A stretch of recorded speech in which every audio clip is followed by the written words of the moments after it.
going on, guys, and welcome to today's video. And today we're going to be taking care of a low-hanging bracket here on the newer JL Wranglers. And what we're talking about here is the rollover crash protection bracket here that has been added for 22.5 or so on the Jeep Wranglers.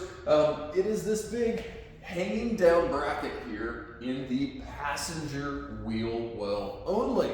Now, from my research, this bracket is just to help with the frontal offset crash test ratings. In that certain frontal offset crash test, the axle, wheel and tire assembly was being broken off, rolling under the vehicle and catapulting the vehicle onto its side. So that bracket was added to the affected side so it wouldn't do that or it would minimize the issue. Now, I highly doubt it is effective even on Jeeps that have the factory 35-inch tire package, as they have a lift and larger wheel and tires. It's still just going to absolutely roll under the vehicle. So what we're going to be doing today is unbolting the bracket, and then there's actually a welded on bracket onto the frame that we're going to be doing a little bit of chopping on to maximize our ground clearance. Now, you might be saying, what are you talking about? That bracket's never going to get in the way off-road.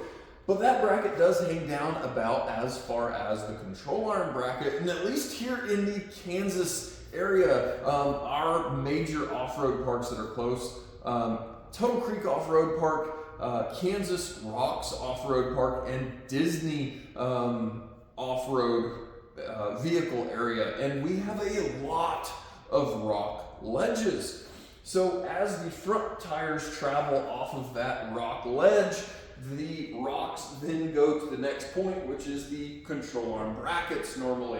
Or in this case, we've got our big hanging down crash protection bracket. So minimizing the amount of things that rocks can get caught on under a vehicle is always a good thing if you're actually going to be using it off-road. Now, this might not be an issue if your off-road trails are not terribly rocky or not a lot of ledges that you are often dropping off of. If you're just going down back roads and fire roads and lighter duty trails, it's really not going to be an issue. But the fact that, like I said, here in the Kansas area, we have a lot of rocks and a lot of ledges. We're gonna get this thing off and out of the way. Now, the last bit of info that I might say is if you are leasing your Jeep, you might not go cutting brackets off of the frame because the lease company might not like that. But if you own the Jeep and you plan on keeping the Jeep for a long time, as I do here, go ahead and chop the darn bracket off and gain a little more clearance off-road.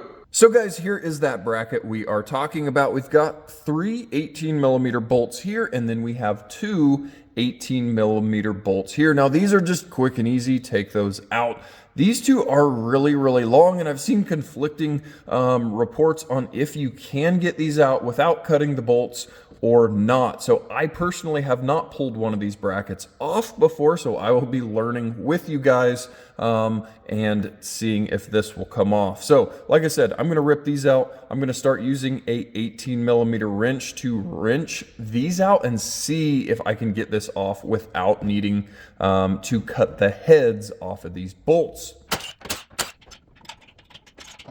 Okay guys, so kind of like I thought here, both of these two bolts do back out and hit the tub before they are loose enough for this bracket to be removed. So I'm now going to take the Sawzall with a metal blade and cut the heads of both of those off.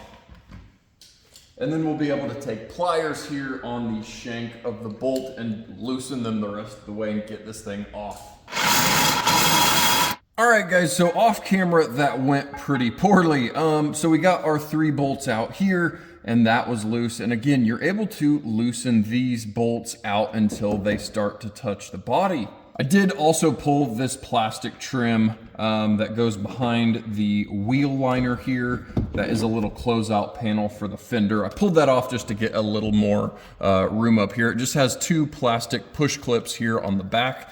Again, that just go behind the wheel liner here. So guys, what went poorly for me, I was showing myself starting to cut through this lower bolt here. And I've got about halfway through the bolt when the welded on nut on the frame side happened to break loose on me. Now that is never a good thing. Unfortunately, there is not really good access to the back side of this. So as I was stuck, I had the whole bracket in place. I had the bolt halfway cut through with a nut on the other side. Now, luckily, I was able to get a 5/16 wrench, ran back through here, and was able to grab the back side of the nut, loosen the bolt, and get the nut off the backside, use a magnet to fish it out of the frame.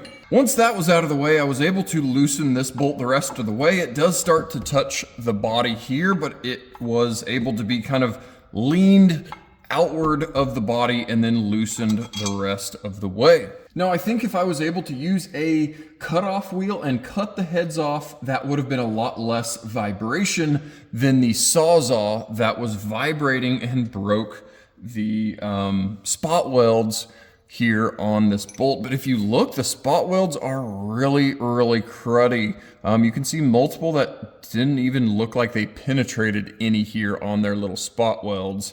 Again, this was on the back side. Now we've got the big, huge bracket off, and hopefully yours went smoother than mine. Here's what we are left with. We are left with a couple of holes.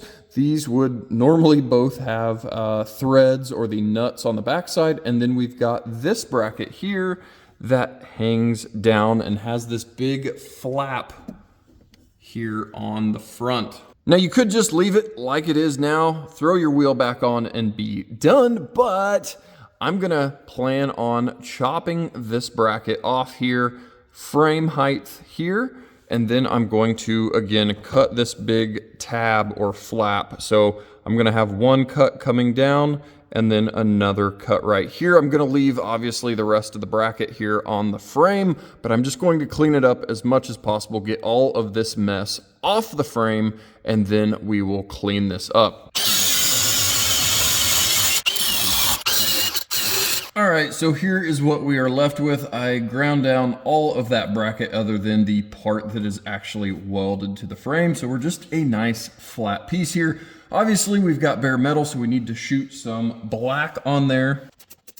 So now that we've got some paint on this thing, I think I'm going to actually take my 3 short bolts that we pulled out of this bracket location and throw them back into those threaded holes on the frame, just so there's not even more holes open. I don't know. Like I said, throwing these back in and then going to put our liner on back here, and we'll pretty much be done. So here is our final product. We've thrown those bolts back in. Again, you guys will hopefully have the threaded hole still there.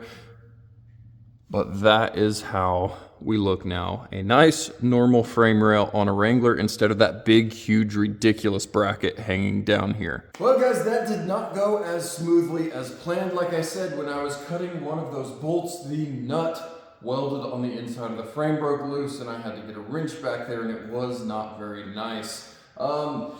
Yeah, I'm not really sure what else I could have done better other than using a cutoff wheel on a air tool or an electric cutoff Milwaukee tool, something like that, versus the super heavy vibration from the Sawzall.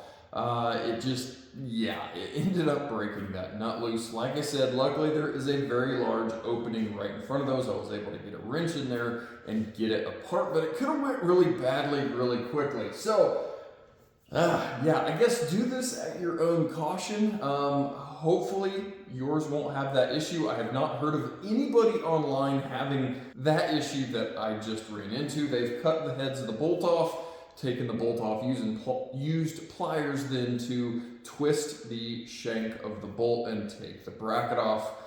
Yeah, that went poorly, but hopefully if you choose to do this, yours does not go poorly. I guess the other method would be unbolting all of the body mounts on the right side of the vehicle, lifting the body off the frame where you can actually just take the bolts out like normal, but goodness, that's quite a bit of work. But if it saves you having to do what I just did there, then it might be worth it. So guys, I'm happy for a little more or a little less things for rocks to catch on underneath. Now, like I said at the beginning, it might not even be that big of a deal in your neck of the woods, your trails, depending on your terrain. But like I said, where we wheel, there's a lot of rocks and a lot of rock ledges that are just going to hang up on any low-hanging fruit. So for $0, if I can get that thing off and out of the way, I think it's a good mod on your Jeep that's going to see off-road use. So try this at your own risk, your own peril, but if you do and it works out well, you'll be happy in the end. So guys, thanks for coming out into the garage and cutting, I guess, our second thing off of this frame. We cut a few bumper parts off the front, and now we're chopping brackets off of the frame. We're really breaking the new Jeep in well before we even get the tires dirty, but that's what all of this is for. All of this is in preps for our first off-road, our first wheeling trip, and like I said, I've got a couple more things I want to do, and then we'll actually be out in the dirt. So, thanks for coming out into the garage, guys, and as always, thanks for watching, and we'll catch you guys next time.